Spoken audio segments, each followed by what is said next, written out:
Assalamualaikum warahmatullahi wabarakatuh. Kami dari kelompok 13 ingin mempresentasikan tugas kelompok pada mata kuliah perdagangan luar negeri, di mana kami itu mengambil tema pengangkutan laut dari kelompok 13, di mana disusun oleh yang pertama Dede Suyatno dengan NPM 2019-14-500-595 dan Samsul Bahri dengan NPM 2019-14-500-712. Di sini kami akan menjelaskan tentang pengertian FCL dan LCL. FCL atau Full Container Load adalah suatu layanan angkutan kontainer yang tidak menggabungkan barang dari satu pengirim dengan pengirim lainnya. Sedangkan LCL atau Less Container Load merupakan suatu metode pengiriman barang di mana barang yang akan dikirimkan dimuat dalam satu kontainer dan bercampur dengan barang pengirim lainnya. Jadi pengertian ini sudah jelas bahwa FCL itu kontainer yang disiapkan untuk satu perusahaan, sedangkan FCL yaitu kontainer yang disiapkan untuk dalam satu kontainer itu berisi beberapa milik orang lain gitu. Jadi barang-barang milik orang lain itu dijadikan satu dalam satu kontainer. Nah,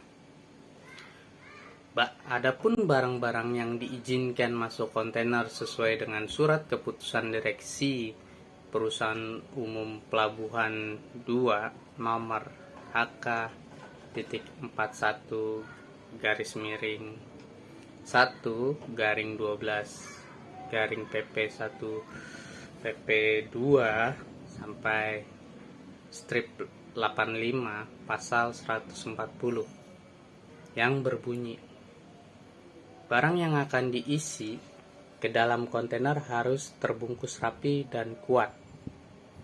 Jadi tidak ada dari sini sesuai peraturannya itu tidak ada kebocoran ataupun tidak kendor itu barang, ikatannya kuat, safety-nya bagus gitu.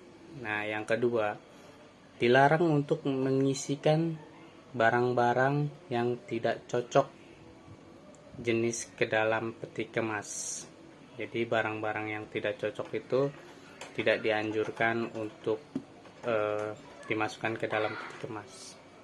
Yang ketiga, dilarang untuk mengisikan bahan-bahan berbahaya berbentuk cairan kecuali ada izin khusus dari perusahaan yang berwenang. Nah, yang keempat, dilarang untuk mengisi kontainer dengan dua jenis bahan barang yang berbahaya yang tidak diperbolehkan oleh peraturan yang berlaku. Nah, yang kelima, bungkusan-bungkusan barang berbahaya dan barang-barang lain yang ada di peti kemas harus terikat secara memadai dan terjamin keamanannya sepanjang perjalanan. Nah, jadi dalam melakukan pembungkusan atau pengepakan barang yang akan dikirim, kita harus lebih memperhatikan tentang safety dari barang itu sendiri dan pengepakannya harus rapi dan kuat. Nah, di sini pun kami akan menjelaskan kelebihan dan kekurangan FCL dan LCL. Jadi FCL dan LCL itu mempunyai kekurangan ataupun kelebihan. Di mana kelebihan FCL yang pertama adalah barang yang dikirimkan tidak akan tercampur dengan barang orang lain. Nah, yang kedua, kerusakan barang juga bisa dikendalikan. Yang ketiga, tidak perlu menunggu kontainer penuh. Jadi nggak usah nunggu dari barang-barang lain untuk datang lagi, kita langsung bisa jalan. Barang kita langsung bisa dikirim. Yang keempat, pengiriman barang juga menjadi efisien dan lebih cepat. Kecepatan pengirimannya jadi lebih efisien ya. Sedangkan LCL, biaya yang dikeluarkan itu tidak terlalu mahal. Tuh. Karena kenapa barang yang dikeluarkan, biaya yang dikeluarkan tidak terlalu mahal di LCL? Dikarenakan LCL itu satu kontainer itu diisi oleh beberapa barang dari perusahaan lain. Nah, kelebihan yang kedua itu untuk LCL yaitu tarif dihitung secara kubikasi. Nah, maksudnya kubikasi itu apa? Jadi kubikasi itu per paket atau enggak per ukuran packaging. Contoh, kardus misalkan 40 kali 40 kali 40. Nah, itu yang dihitungnya secara itunya gitu. Jadi bukan secara secara beratnya, tapi secara kubikasinya. Adapun kekurangan FCL dan LCL diantaranya apa?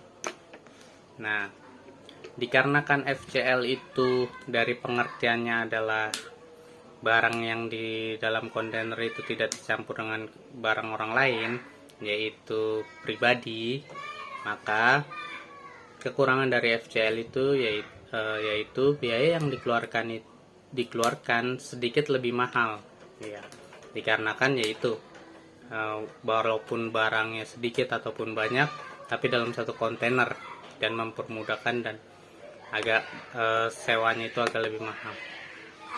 Nah, FCL pun tidak seperti LCL.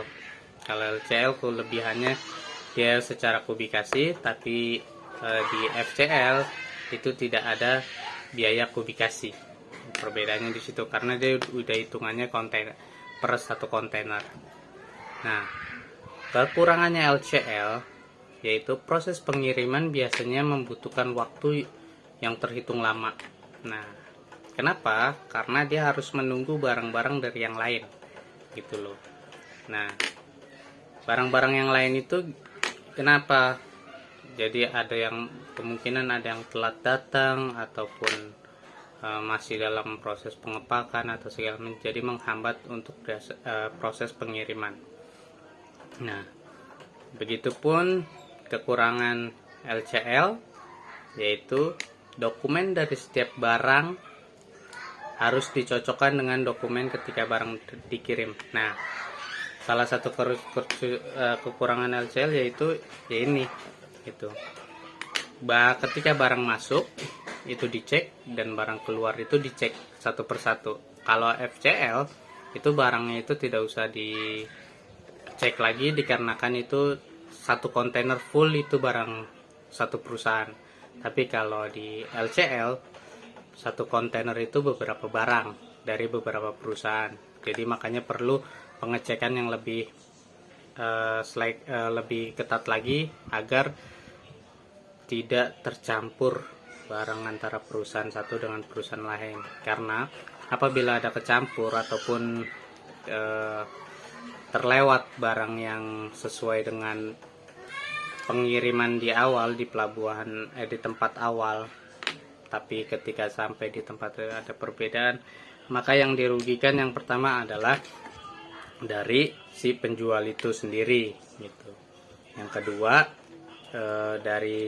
dari pihak konsumen pun juga akan menunggu lebih lama lagi barang yang akan dikirimnya itu barang yang hilang itu dikirim ke tempat konsumen itu akan lebih lama. Jadi sangat merugikan bagi kedua belah pihak. Ya, baik. Saya Samsul Bahri dengan NPM 2019 14500 712. Saya akan melanjutkan penjelasan dari kelompok saya, yaitu tentang kontainer. kontainer atau disebut juga dengan kontainer peti kemas. Peti kemas kontainer adalah paket yang dirancang khusus dengan ukuran tertentu yang dapat digunakan berulang kali, disebut dan diangkut di dalamnya dalam waktu bersama. Filosofi perkemasan adalah mengemas atau mengangkut kargo dalam kotak yang sama dan dengan kapal, kereta api, atau truk.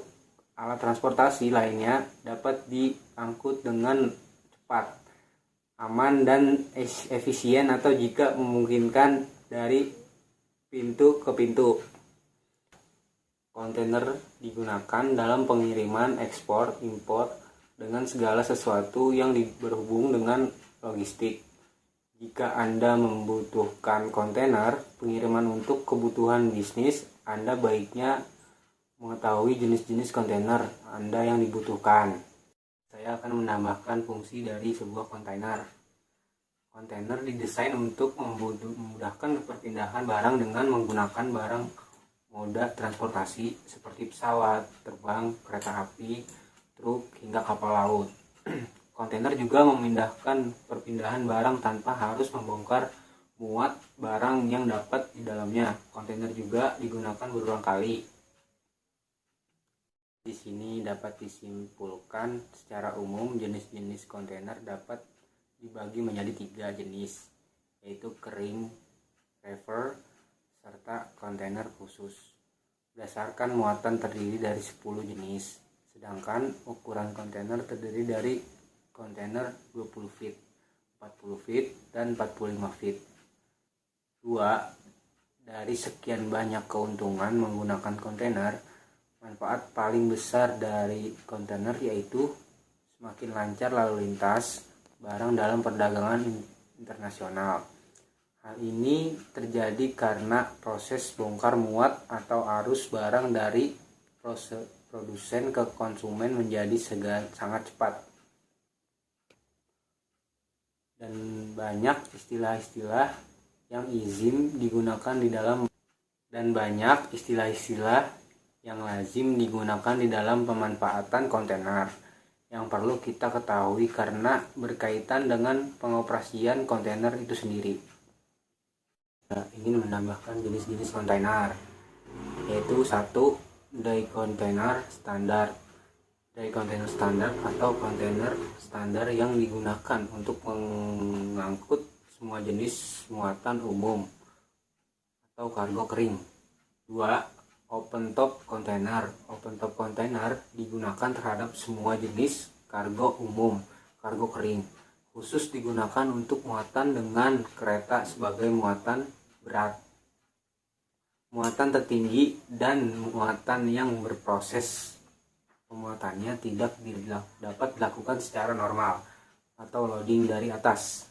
3. Flat track container. Flat track container digunakan khususnya untuk mengangkut muatan berat.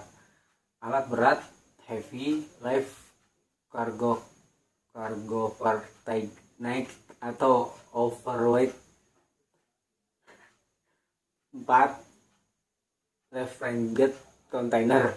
Reefer container atau kontainer berpendingin digunakan untuk mengangkut muatan yang memerlukan